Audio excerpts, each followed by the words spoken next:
Yes. Shane, excuse me, I'm sorry. Before you get into that, could you just introduce yourself and tell us all who you are for the people who listen to the recording and don't know you? Yeah, a little bit of a bio here. I'm sorry. I'm with the website geoengineeringwatch.org. Michael Murphy and myself, there's a few of us that are part of that site. I have a background with Bechtel Power Corporation in renewable energy. Worked on one of the first commercial solar plants in the continental U.S. My home was on the world's largest renewable energy magazine. That's how I got onto this issue. I'd been told about it, but it was frankly very skeptical. And when I moved to Northern California expecting clean air with a very large, completely off-grid home, and started to lose on some days 50, 60, 70, even 80% of my solar uptake from these intermittent grid patterns, clearly something was wrong. Something was going on in the sky. Quickly came on the subject of geoengineering, and my life has been on hold ever since, over a decade. Prior to this, my area of study and research was climate change and the atmosphere, and that, of course, tailed right into this. And so this is the majority of what I've done for the last 10 years. Not a battle I wanted in any sense, but one I just simply felt if it was not stopped, nothing else would matter. I feel that more than ever today. And if on the temperature anomalies we see, I'm sure everybody's seen these wild swings in temperature, and it's very apparent now they are doing massive manipulation with the jet stream in conjunction with the aerosols.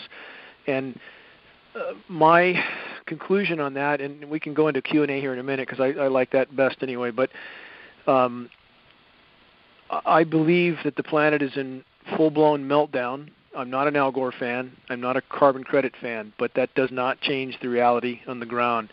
Geoengineering appears to be, from my research, the largest single causal factor. We've been not very kind to the planet. I don't think anybody can argue that one, but geoengineering is by far the largest wrench in the works that appears to have triggered climate feedback loops. One of those feedback loops is methane expulsion, which appears to be completely released or triggered at this point, and that in conjunction with the shredded ozone layer is certainly a result of geoengineering. We are in uncharted territory, and that the methane expulsion is not a century-long event. It's not a decade-long event. It happens over the course of a few years, and all available data indicates it's happening now, and this is a global game-changing event. And the paradox is, again, geoengineering appears to be one of the largest single causal factors, the largest causal factor, because geoengineering alters wind patterns along with HAARP, which then alters ocean currents. Now we have ocean currents that used to turn south from the Atlantic before they went into the Arctic. Now they go straight into the Arctic. That's part of the reason the methane hydrates have thawed. Shredded ozone, another reason they've thawed. And so as the methane releases, many people might have heard that methane is 20 times more potent than CO2 as a greenhouse gas. But in fact, that's over a 100-year time horizon. Over a 10-year time horizon, it's over 100 times more potent. So the magnitude of this cannot be overstated. And the reservoir that's releasing in the East Siberian Shelf of the Arctic is massive.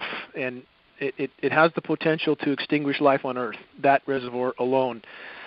So again, the paradox is the more they spray, the more they apparently feel they have to spray in order to cover up the damage they've already done. It's painting us straight into a corner, but it's all they know how to do. It's all they're geared to do.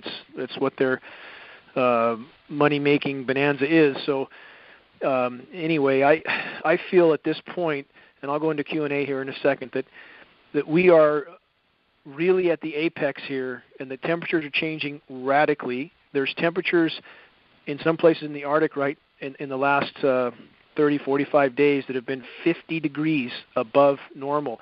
And there's huge swings. There's other areas that have been below normal, like Alaska.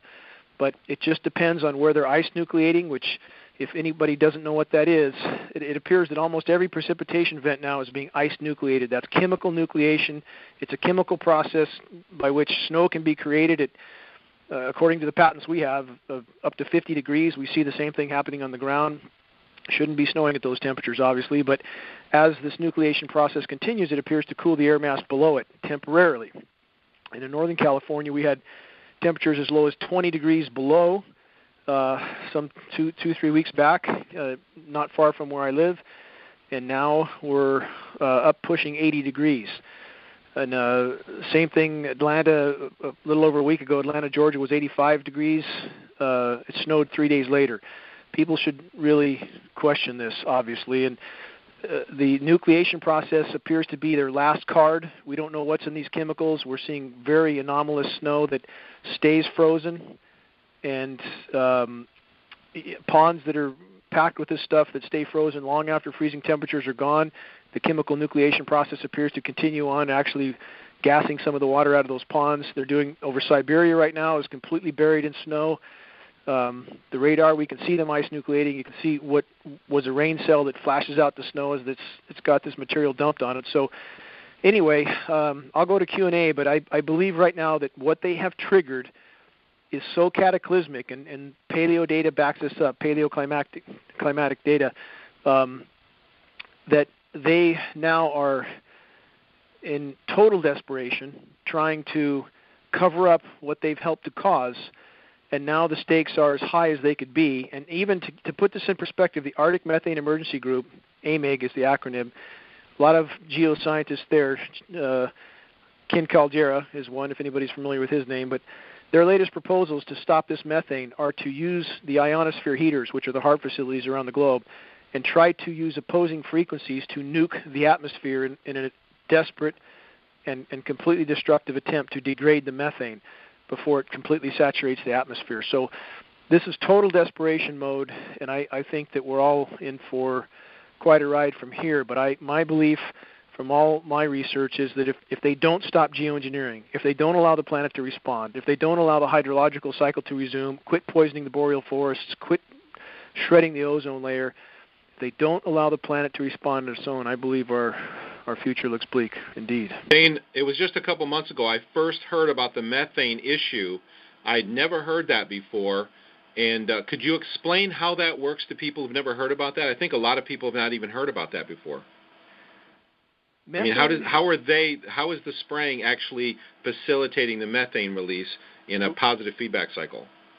Again, I can't, in good conscience, hang it completely around the neck of geoengineering. I mean, we certainly have done great harm to our planet. But that being said, it does appear that geoengineering is the single greatest causal factor. Again, there are certain issues that are crystal clear scientifically. The geoengineering particulates shred ozone, period. There is absolutely no debate scientifically about that fact.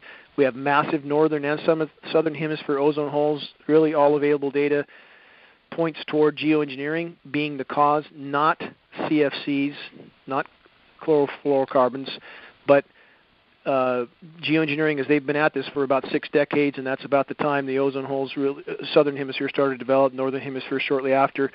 And so you have more of the sun's thermal energy penetrating the atmosphere now.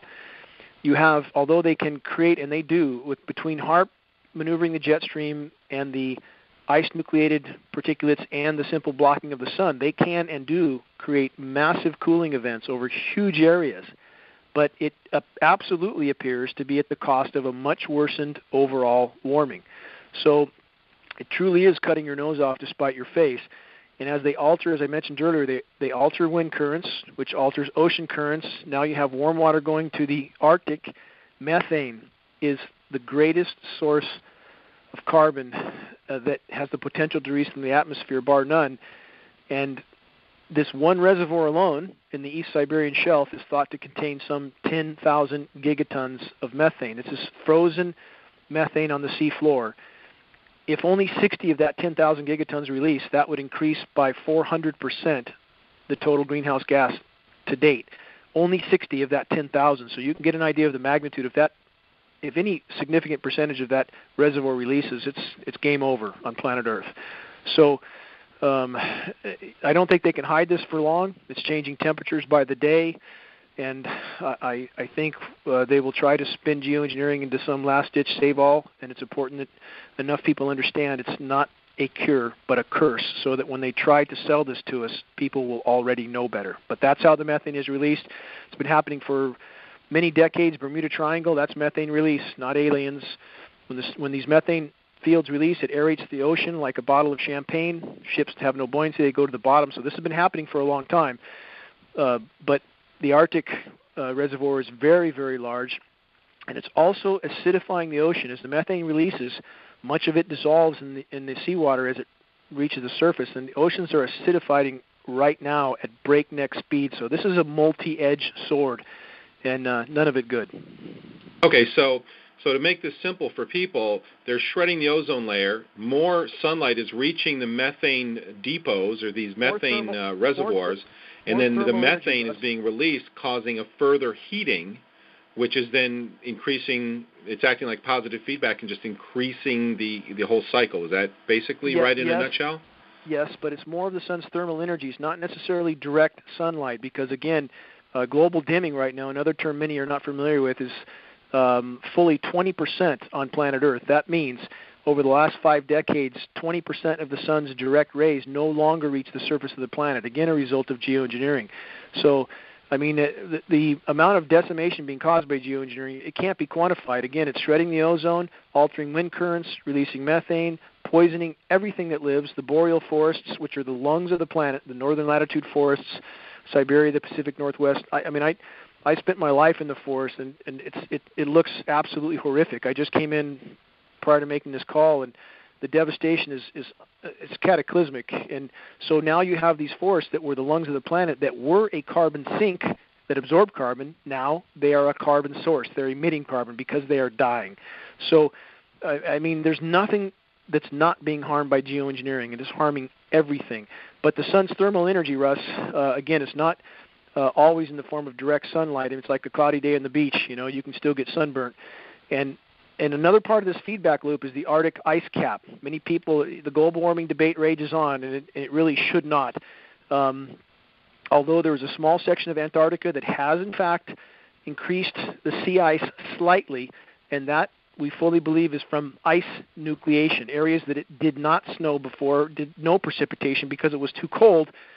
The air didn't contain enough moisture to precipitate. Now it does have enough moisture. It is precipitating, and there's sea ice forming, but that doesn't mean it's getting colder. It's not getting colder. And in the case of the Arctic ice cap, it almost completely imploded this year. Media is not covering this. During most of the melt season, the Arctic ice cap was losing 100,000 square kilometers of surface area a day. Near the end of the ice season, the melt season, it was 130,000 square kilometers a day. It's not expected to last more than 2 or 3 more years. No ice. Again, back to the methane. Instead of the surface of the ice reflecting 90% of the sun's thermal energy, now the sea absorbs 90+% of that thermal energy.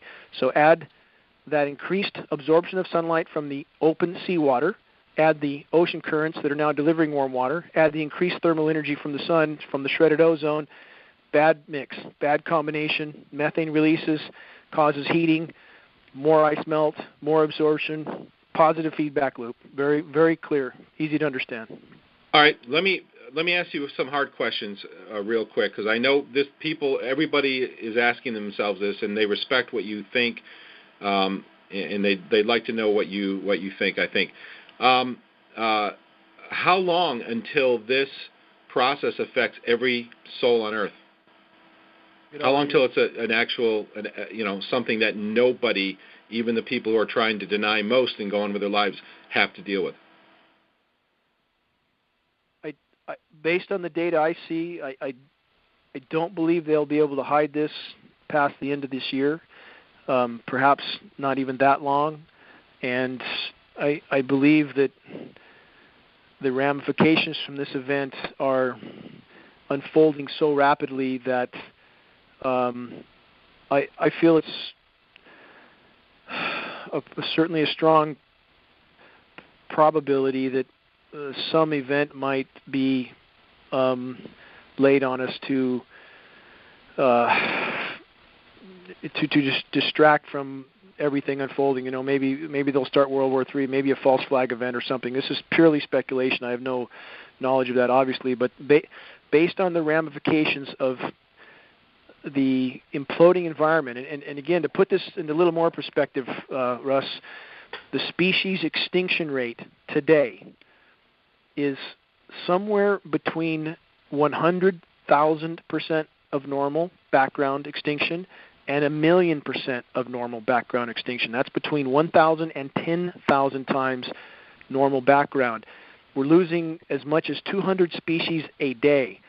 We are in the 6th great mass extinction on planet Earth right now, today, and you can't hide that for long. You have fish stocks imploding. 93% of global pelagic fish stocks are now depleted. 93%. Now the bottom of the food chain, mackerel, herring, those are just starting to implode now completely. The previous methane mass expulsion, okay, we have paleo data to go on here. From 55 million years ago, the PETM event, Paleocene-Eocene thermal maximum, was a methane mass expulsion event. And it's felt that there was about, it depends on what model, what study you look at, but as much as 70% terrestrial extinction and perhaps over 90% ocean extinction. So, this is no joke, and it's going to change. But again, if they stopped geoengineering, that is our best chance. That they can only hurt the Earth's climate systems that are trying to compensate for what's happening. But when they seed the atmosphere, they stop cyclonic rotation, they stop ozone regeneration, they thwart the hydrological cycle, they poison what rain that does fall. It's doing nothing but harm. Geoengineering needs to stop. You said a word about the docks. Pelagic, is that what you said? Pelagic fish populations. Those are the greatest food stock fish. The tuna, the mackerel. Those are pelagic fish. Okay, so we're losing that on a massive scale right now. They're 93% depleted globally already. 93%. I mean, the only reason they catch anything is because their fishing methods are so incredibly sophisticated. But you have the ocean acidifying at the same time, in addition to Fukushima radiation and 1,000 other things. But ocean acidification is happening perhaps 1,000 times faster than the PETM event I just mentioned 55 million years ago. So we are on a jet engine ride to a whole new reality. And again, I know my message is very dire, my conclusions are very dire, but first it has to matter to us to try to raise awareness on this. For every single individual we reach, that has to matter in and of itself. That makes the effort matter. And two, no one can say how this will unfold. No one. And again, our best bet by far is for the planet to be allowed to respond, for people to understand what's happening, and not for these completely clinically insane people to fly untold thousands of jets around day in, day out, and completely thwarting all of Earth's life support systems. And that's exactly what they're doing. Yeah, I have to say that I agree with I know there was just speculation about probably they may have a distraction or false flag or something that will distract everybody. That's putting all the pieces together. I have to agree with that speculation that's probably what they're going to do. Now, so by doing chemtrails, by doing this so-called geoengineering, it sounds like they're obviously making the problem worse. Can't help but to believe they know exactly what they're doing. What do you think? They know they're making it worse, but maybe there's some reason behind it, or any thoughts on that? I think there could be a couple angles. I mean, I think that on one hand, they know it's going to collapse, period, and so they don't care. And I always have to bring up the issue of 1,800 plus nuclear detonations on planet Earth. I mean, what sane group of people would do that? I mean, exposing themselves absolutely positively is strontium-90 in all of our bones. Everything was contaminated from those 1,800 detonations blowing up beautiful South Sea islands. Why would anybody do that? I mean, there's no sanity in this equation, certainly. But I believe, in having spoken to Ken Caldeira and having spoken to David Keith at the Geoengineering Conference in San Diego, that from my perspective, I don't think there's a lot of rational thinking in this equation. Not at all. They live in bubbles where the consequences of their actions don't appear to be relevant to them. And so we're dealing with, in my opinion, a complete lack of deductive reasoning here, with no comprehension as to the consequences of their actions. So It's hard to say, Russ, but I believe also that the vast majority of people involved in these programs, the vast majority, have no idea what they're doing. They are being told they're doing something that's going to save the planet, something benevolent, something necessary, and those are the people we need to reach. Those are the people who need to understand that they are sucking the noose around their own neck along with the rest of us. And I would hope that once they realize that, they would refuse to participate in this insanity. Yeah, agreed. You had mentioned, we can go to Q&A in just a second, but a couple questions I've heard from a lot of people. We keep seeing this pattern of everything is dying. I had 4 different vegetables die off during 2 weeks of intense spraying this summer. I have a garden. I've learned gardening the last 3 weeks, which I love. And all of a sudden, 4 different vegetable types they all died. And it came right with 2 weeks of spraying. You just mentioned you came in with you guess you're working with a dozer. You're seeing the decimation of forest. What are you seeing with the plant life there, and how is that going to play into this? Again, the geoengineering is the elephant in the room. It's the main cause of decimation in many, if not most, forested areas right now. Back to the species extinction, as much as 200 species a day going extinct. This is the important factor of this. It is thought that 70 to 80% of those extinctions, plant and animal, are fungally related. So when you poison the soils, when you saturate them with bioavailable, toxic, deadly heavy metals, you kill the soil microbes. You kill the life of the soil. And what moves in when there's a clean slate? Fungus. And fungus is decimating everything from the oak trees to the some of the conifers and and every other thing from top to bottom, including people. Fungal sinusitis epidemic now. Fungus is a very slow, insidious problem, and it's absolutely connected. The decimation of the forest, certainly we're seeing die off. We're seeing trees that are weak. When trees and many other organisms when their roots sense bioavailable aluminum, there's studies on this in particular, so I'll use aluminum as an example, but they shut down to protect their DNA from damage.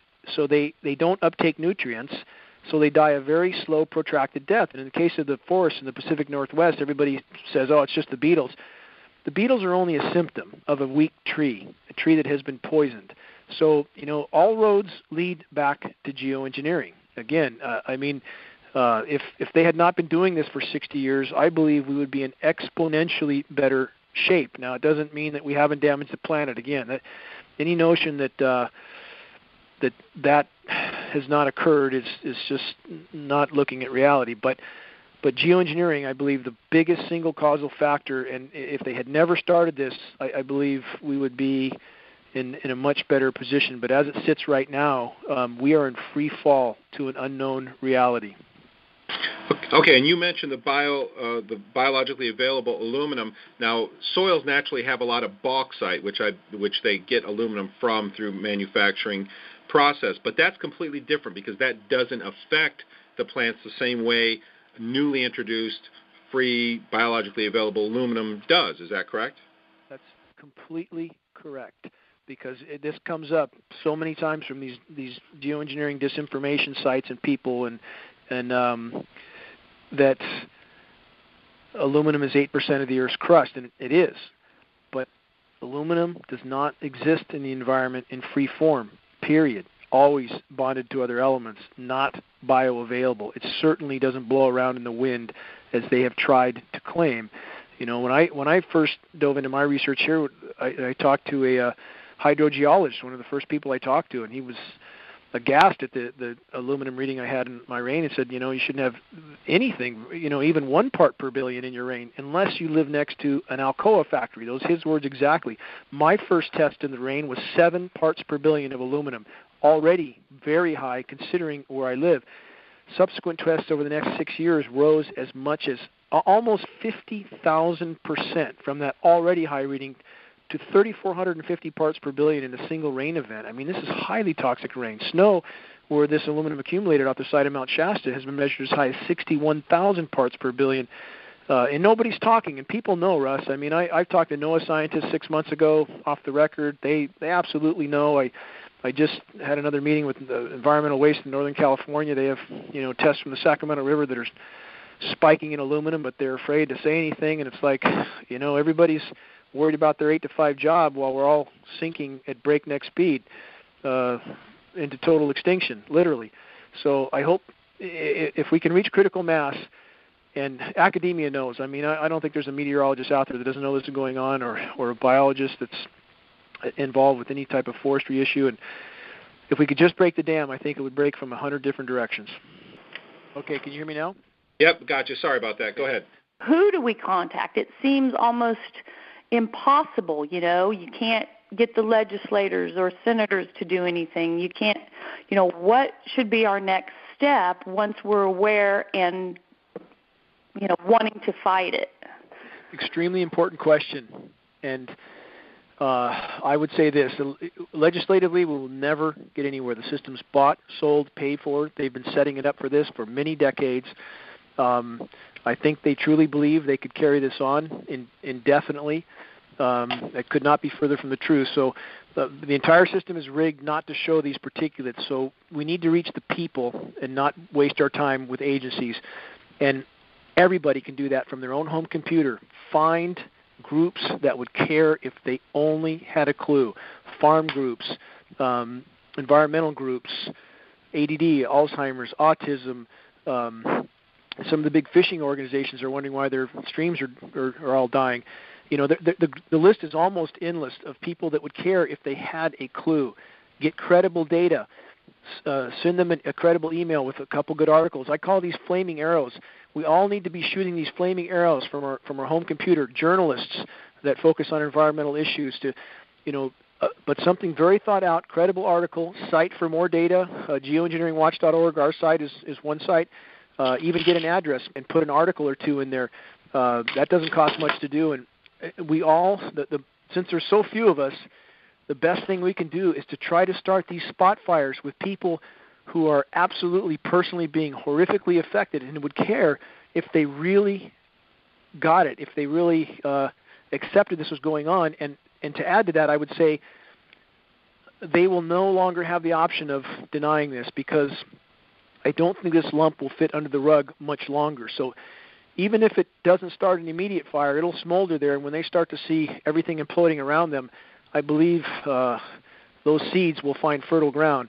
So we can all, if there's an organized campaign to locate groups, organizations, and individuals that would care, journalists, if they knew, and send out data. Just keep sending it out, and mail films, make copies of Murphy film, but 25 cents a copy for a DVD or 50. Just continue to shoot out those flaming arrows. With the few of us there are, that's the most effective thing we can do.